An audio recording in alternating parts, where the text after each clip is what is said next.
Well, welcome back.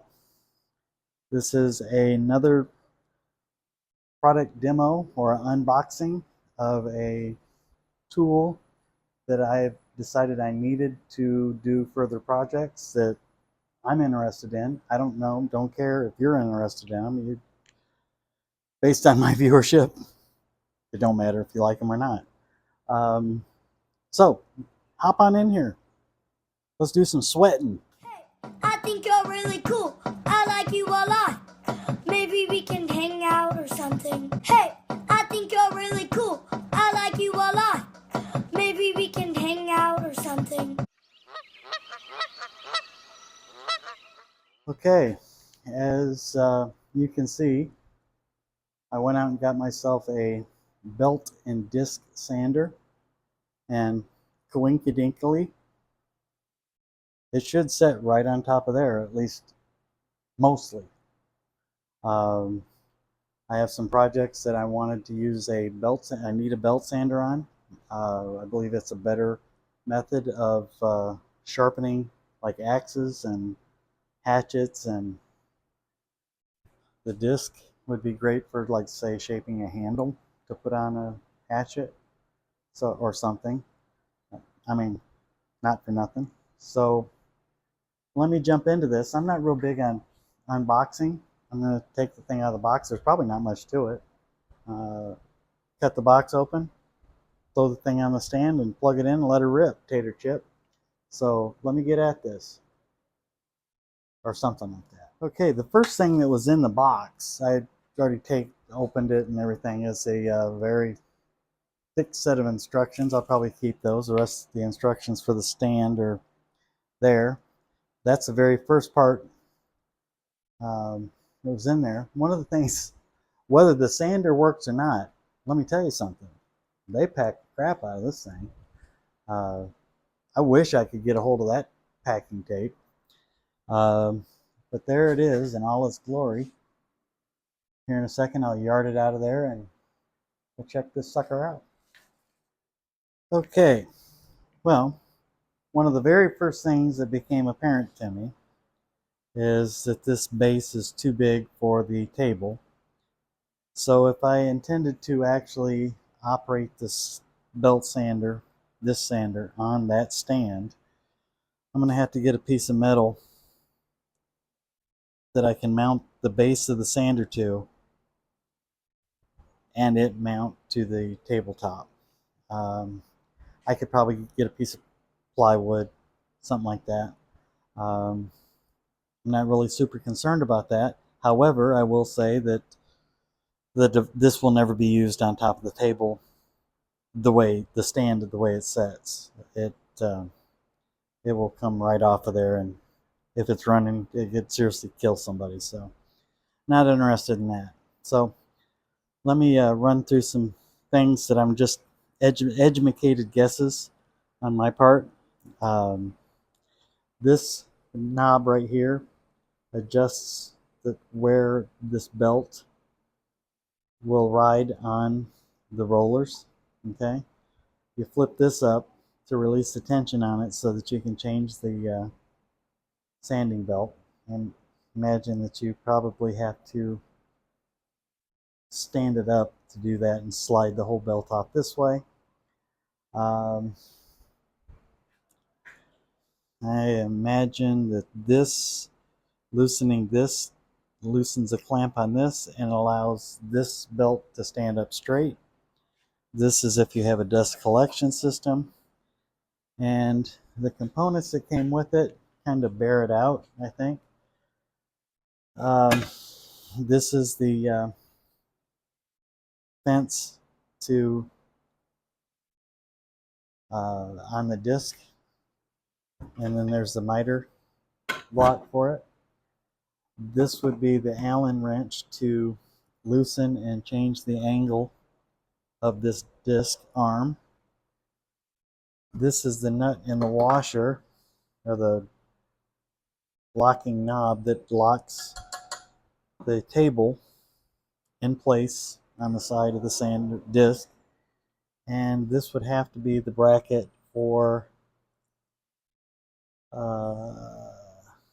Oh, this is probably the fence. Yeah, this is the fence that goes across the belt. You know, safety first, probably something like that. And of course, you'd want to make sure that you mount it in a way that it's not touching the belt, or you're going to have issues. So I got the 4" by 36" despite its misleading labels, and a little faster RPMs. Um, the uh, the belt will go 1800 feet per second, and the disc will go 3565 RPMs. And you just adhesive.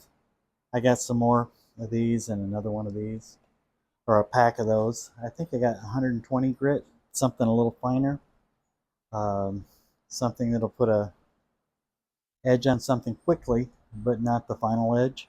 You'd do that with a hand stone or whatever. So while it's just precariously setting here, I will put the table here, the fence there, and the miter slide, assembly miter gauge on the table here. And I'll come right back to you. Okay, on blind faith, I'm assuming that the microphone is still working. Um, and you'll see, took a couple minutes and I assembled this, put it on there.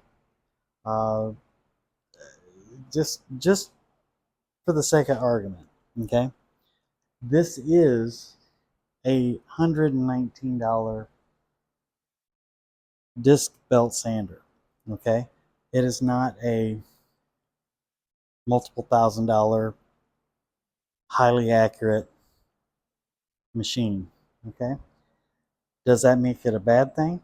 No, it does not. What it means is that, hey, knucklehead, let's not be trying to expect world-class perfection, but there's things that you can do to make sure.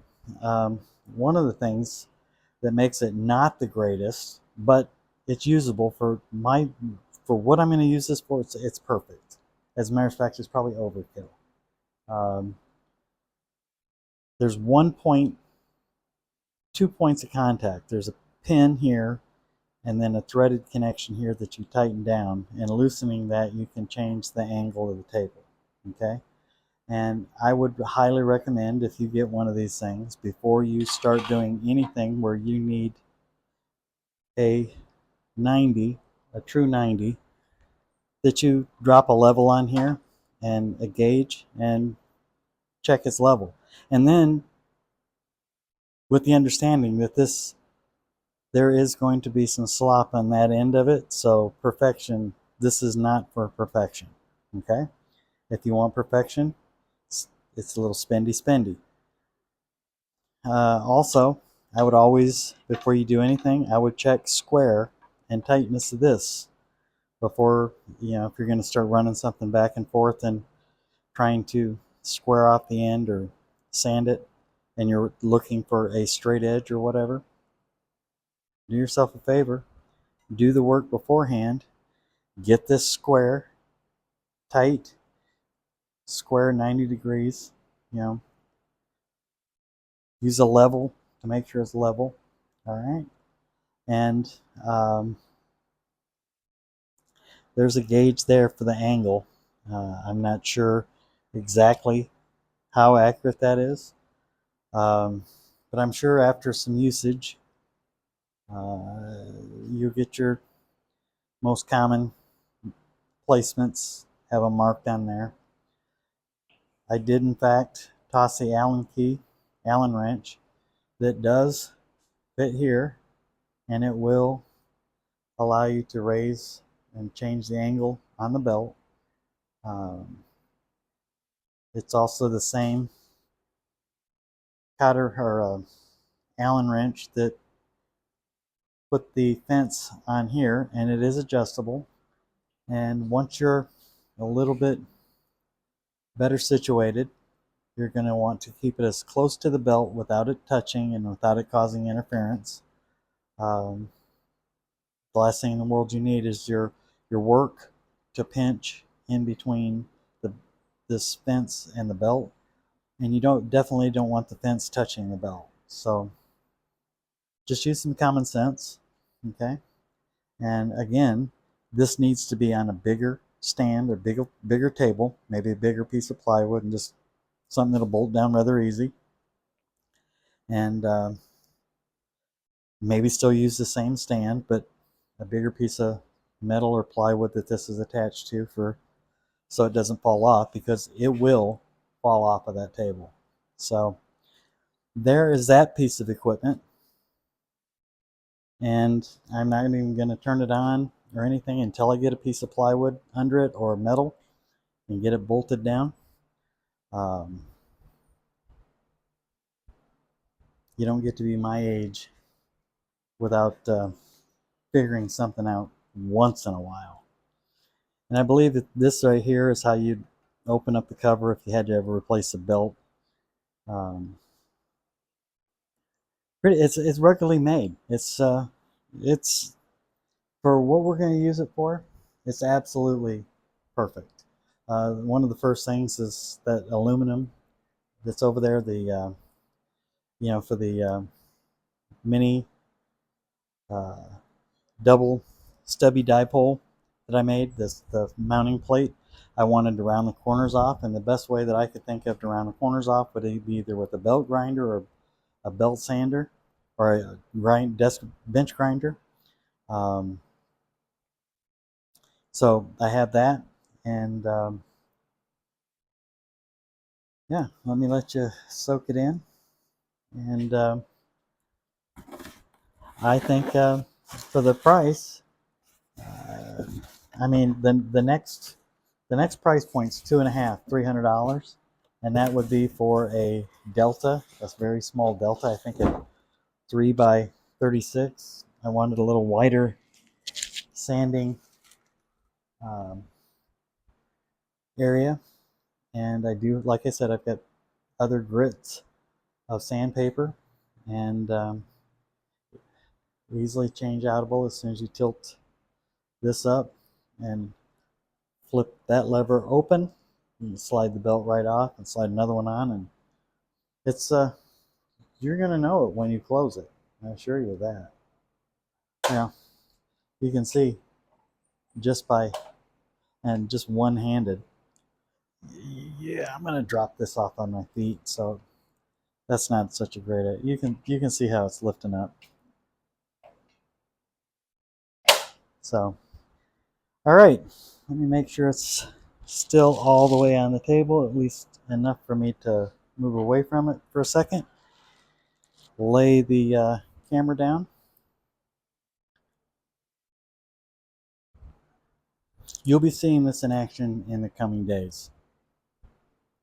Here's the funny thing is I'm shooting 4 or 5 of these videos all on the same day, and to get my intro and my outro so that I can identify them and keep them tied to the product, I have my glasses on this one. I did not have them on. These are my readers. Did not have them on the table. I'm pointing down like you can see it. So that when I stitch these together and toss them up, that they actually make sense. Thank you for watching. There'll be videos coming soon. Also, what this will be used for is to trim down radials or elements on Yagis and ham radios if they need it. These toss it on there and grind it down a little bit. Hit it with the toss it here and hit it with the disc sander or belt sander, one of the two, and round it instead of just cutting it and having burrs and stuff all over the end of the thing. So I think it'll work out well. If you think about it, maybe hit the subscribe button, maybe hit the like button, maybe hit the share button. I would appreciate it. Thanks. Make it a good one.